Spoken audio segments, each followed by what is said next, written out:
अस्सलाम वालेकुम। माँ मर गई और यूं एक तवाइफ मेरी बहन बन गई। उसको पैसों की ज़रूरत थी और मुझे उसके जिस्म की। मेरे अंदर का शैतान पूरी तरह जाग चुका था। जब मैं कमरे में उसके पीछे दाखिल हुआ, वो बुर्का पहन रही थी। मुझे उसका मुजरा देखते हुए मुसलसल 10वां दिन था। क्या गज़ब की नई चीज़ हीरा मंडी में आई थी। उसका नाम बुलबुल था। जब वो नाचती और थड़कती थी तो जैसे सब तमाशबीन महू हो जाते। रोज़ाना उसको नाचता देख के मेरी शैतानी हवस मज़ीद प्यासी होती जाती और मैंने फ़ैसला कर लिया कि इससे ज़रूर मिलूँगा। मैं हर कीमत पर उसे हासिल करना चाहता था। उस दिन मुजरा के दौरान वो बुझी बुझी सी दिखाई दे रही थी। उसके नाच में वो रवानी भी नहीं थी, लेकिन मुझे उससे मिलना था, बात करनी थी और मामलात तय करने थे। मुजरे के इख्तिताम पर जब सब तमाशबीन चले गए तो मैं भी उठा। वो कोठे की बालकनी में अपनी नायिका के साथ किसी बात पर उलझ रही थी। दरवाजे के थोड़ा सा करीब हुआ तो मैंने सुना कि वो इससे रो रो कर कुछ मज़ीद रकम का मुतालबा कर रही थी, मगर नायिका उसको धत्कार रही थी और आखिर में गुस्से में वो बुलबुल को अगले दिन वक्त पर आने का कहकर वहाँ से बड़बड़ाती हुई निकल गई। बुलबुल को पैसों की अशद ज़रूरत थी। ये जान के मेरे अंदर खुशी की एक लहर दौड़ गई। चेहरे पे शैतानी मुस्कुराहट फैल गई कि वो ज़रूरत पूरी करके मैं उसके साथ जो चाहे कर सकता हूँ। मैं उसकी जानब बढ़ा। उसका चेहरा दूसरी तरफ था और वो बुर्का पहन रही थी। पास जाकर जब मैंने उसे पुकारा तो वो मेरी तरफ मुड़ी।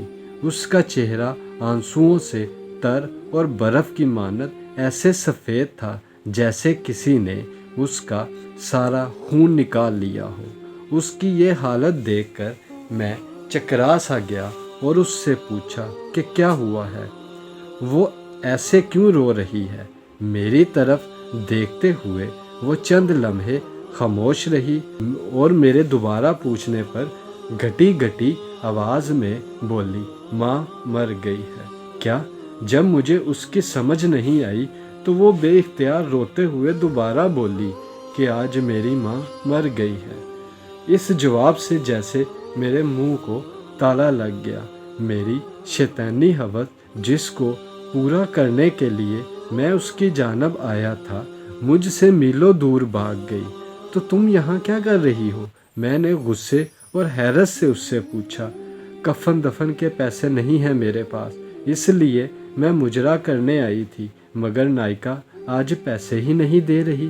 कहती है बहुत मंदी है, तमाशबीन कोठे पर नहीं आते, जो आते हैं वो पहले की तरह कुछ लुटाते नहीं। वो कह रही है कि एधी वालों से अपनी माँ के कफन दफन का इंतज़ाम करवा लो। इतना कहकर वो बुर्का पहनकर कोठे से बाहर निकल आई। मैं भी उसके पीछे चल पड़ा। मैं तुम्हारी माँ के कफन और दफन का बंदोबस्त करता हूँ।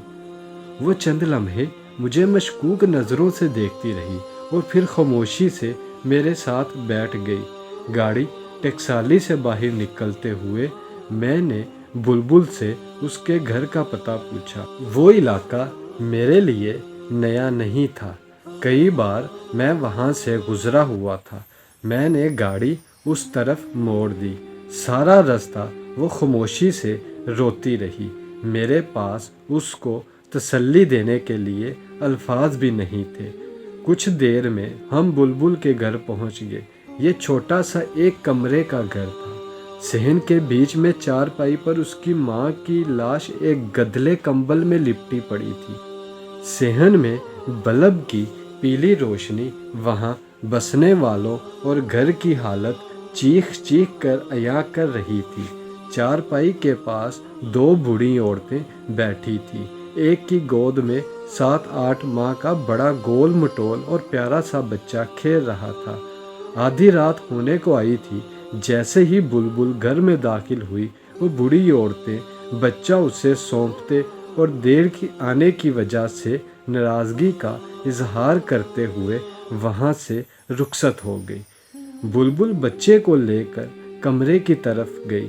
बच्चा बहुत बेकरार था और फिर वो उसकी छाती से लिपट गया जैसे सुबह से भूखा हो। क्या ये बुलबुल का बच्चा है? ये एक नया इंकशाफ था कि बुलबुल शादीशुदा भी है। चंद लम्हे बाद वो कमरे से बाहर आई। मुझे यूं ही खड़ा देखकर फिर कमरे में गई और एक पुरानी कुर्सी उठा लाई। सेठ जी माजरत, मेरे घर में आपको बिठाने के लिए कोई चीज़ नहीं है।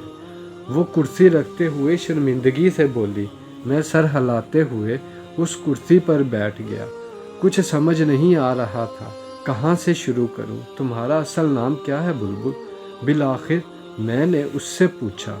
वो चुप रही, शायद बताना नहीं चाह रही थी। अफशा। मेरे दोबारा पूछने पर उसने आहिस्ता से कहा, बहुत अफसोस हुआ तुम्हारी माँ की वफ़ात का। वो खामोश रही। तुम्हारा बाप भाई कोई है? उसने खामोशी से नहीं में सर हिलाया।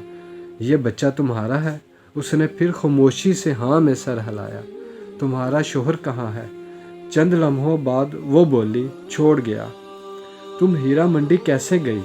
तुम मुझे नाचने गाने वाली तो नहीं लगती। अब वो नज़रें उठाकर मुझे देखती हुई बोली, सेठ जी किस्मत वहाँ ले गई। घर में कोई मर्द नहीं था, एक बीमार माँ और बच्चे की जिम्मेदारी थी। कहीं और काम नहीं मिला तो ना चाहते हुए भी मजबूरन यह रास्ता इख्तियार करना पड़ा। कुछ अरसे तक नायिका ने नाच गाना सिखाया और फिर धंधे पर बिठा दिया।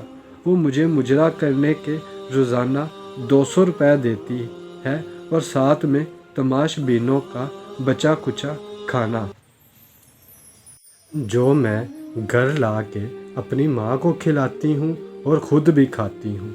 बुरके में आती जाती हूँ जिससे मोहल्ले में किसी को पता नहीं चलता और एक भरम कायम है। सेठ जी, ऐसी कितनी ही बेसहारा गुमनाम लड़कियाँ माशी हालात के हाथों मजबूर होकर उन कोठों पर नाचने पर मजबूर हैं। आप लोगों को क्या पता वो कितनी मजबूर होकर ये कदम उठाती हैं। कोई लड़की अपनी खुशी से यूं सब के सामने अपना जिस्म, अपनी इज्जत नीलाम नहीं करती। जो लड़कियां एक बार इस दलदल में गिर पड़ती हैं, फिर वो धंसती ही चली जाती हैं और फिर इसमें हमेशा के लिए डूब जाती है। ये सब कुछ बताते हुए अफशा के लहजे में बेबसी और बेचारगी थी, जैसे वो किसी ना करदा गुनाहों की सज़ा काट रही हो। मैं कुछ देर उसके चेहरे को देखता रहा, फिर पर्स से चंद नोट निकाले और उसके हाथ में थमाते हुए बोला, कल अपनी माँ की तदफीन करवा लेना और बच्चे के लिए कुछ खुराक और घर के लिए राशन पानी ले लेना। वो इतने सारे नोट एक साथ देखकर हैरान हो गई। क्या हुआ? मैंने उसको यूं चुप देखते हुए पूछा। सेठ जी, मुझे इन रुपयों के बदले क्या करना होगा? वो डरते डरते पूछ रही थी। शायद ये सोच रही थी कि इन नोटों के बदले सेठ पता नहीं कब तक उसका जिस्म नोचेगा, कब तक इसको सेठ की रखेल बनकर रहना पड़ेगा। इसकी बात सुनकर मुझे अपने आप से इतनी नफरत हुई कि मैं ख्वाहिश करने लगा कि ज़मीन फट जाए और मैं इसमें समा जाऊं। मुझे एहसास हुआ कि मैं ज़िल्लत और अपने किरदार की पस्ती की आखिरी हद को छू रहा था। मैं इस बेहिस माशरे में इतना तन्हा और बेसहारा लड़की की मदद कर रहा था, मगर वो इसको भी एक डील के तौर पर समझ रही थी। शायद जहाँ से मैं उठकर आया था वहाँ पर जाने वाले लोगों से बगैर किसी वजह के मदद की तवक्का नहीं की जाती। मैंने लरजती आवाज़ में जवाब दिया, तुम्हें कुछ नहीं करना पड़ेगा और तुम अब कोठे पर मुजरा करने नहीं जाओगी, अपने घर में रहोगी। हर महीने तुम्हें मनी ऑर्डर मिल जाया करेगा। तुमने करना बस ये है कि ये जो बच्चा तुम्हारी गोद में है, इसकी तरबियत ऐसे करो कि ये एक दिन बड़ा होकर तुम्हारा सहारा बन सके। ये जो रकम मैं भिजवाऊंगा यह तुम पर कर्ज है, और जब तुम्हारा बेटा जवान हो जाएगा, एक काबिल इंसान बन जाएगा, तो तुम मुझे वापस कर देना। अफशा हैरान परेशान खड़ी मुझे देख रही थी। उस इंसान को जिसके सामने अभी वो नाच कर आई थी, वो इससे ऐसी बातें कर रहा था। फिर वो बेआवाज़ रो पड़ी। मुझे वहाँ से रुका नहीं गया। मैंने अफशा के घर का पता लिया और उसको अपना किया वादा याद दिलाकर वहाँ से रुखसत हो गया। सारे रास्ते मैं यही सोचता रहा, मुझे तुमसे कुछ नहीं चाहिए, मुझे तुमसे कुछ नहीं चाहिए अफशा। जो तुमने मुझे दिया है मैं उसका एहसान सारी उम्र नहीं उतार पाऊँगा। तुमने मुझ में दफन उस इंसानियत को जगा दिया जो मैं दौलत और शैतानी हवस के नीचे दबा कर मार चुका था। तुमने मुझे फिर से इंसान बनाया है अफशा। इस वाक़े के बाद मैं उन तमाम बुरे कामों से तौबा करके उसकी बारगाह में गुनाह का बोझ लिए हाजिर हुआ। हर रोज़ उसके सामने अपने गुनाहों का एतराफ़ करता, उससे माफ़ी की दरख्वास्त करता। मैं बाकायदगी से हर माह अफशा को मनी आर्डर भिजवाता रहा।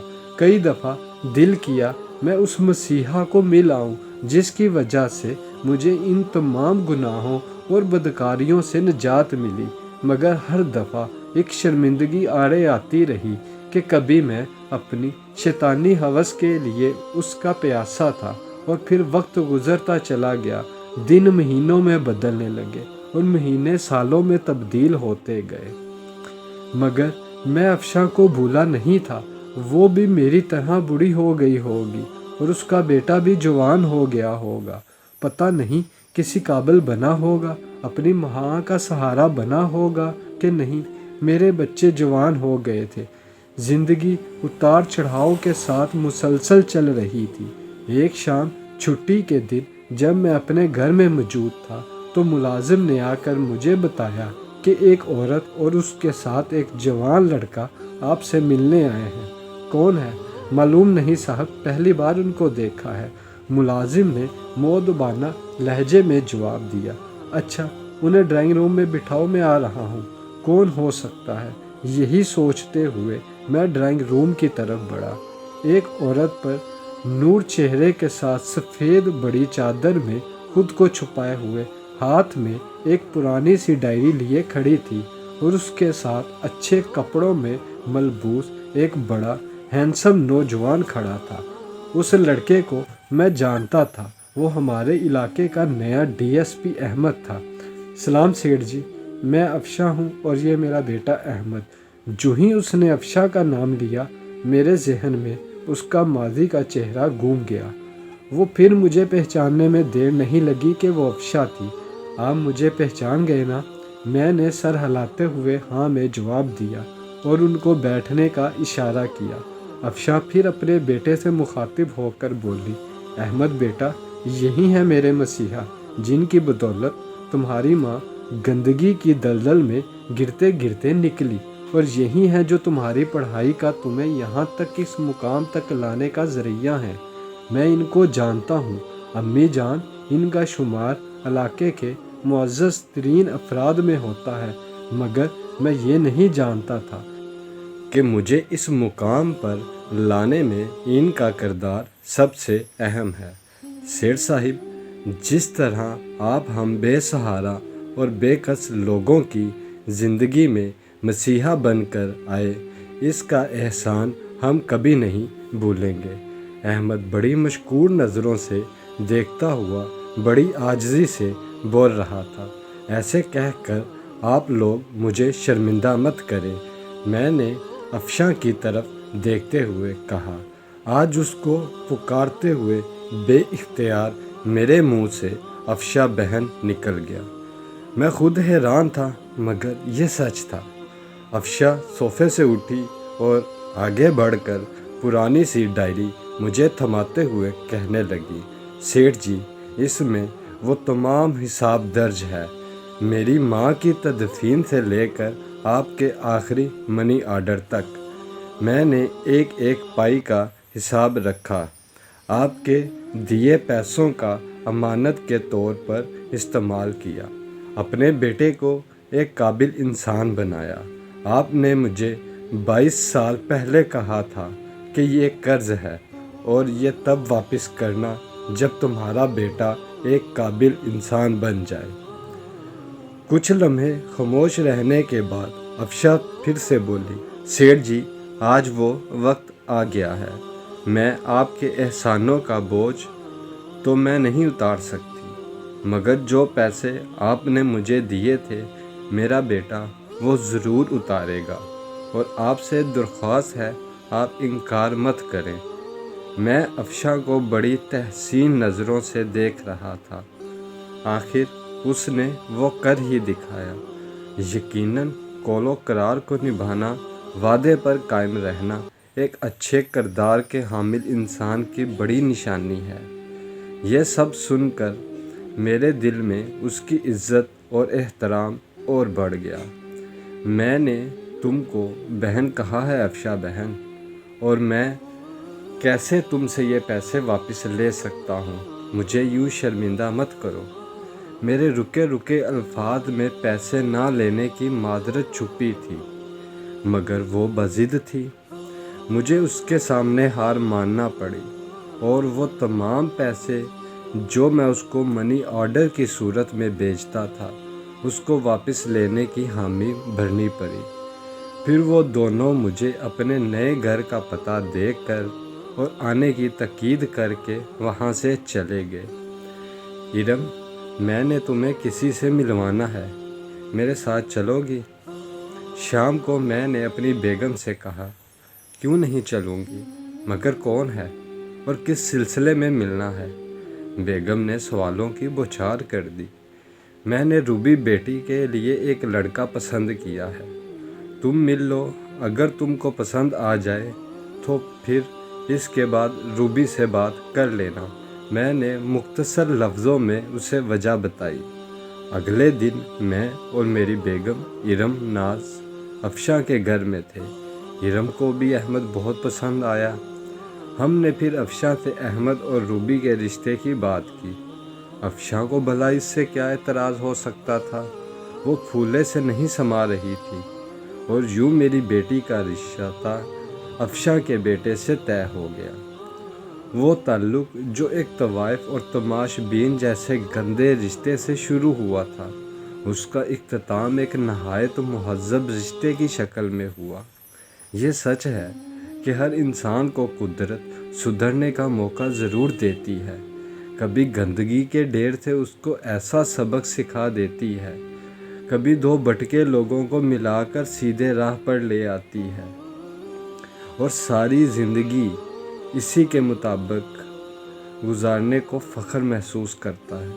کبھی وہ طوائف اور میں تماش بین تھا، مگر آج وہ میری منہ بولی بہن اور اس کا بیٹا میری بیٹی کا شوہر ہے، اور مجھے ان دونوں رشتوں پر فخر ہے۔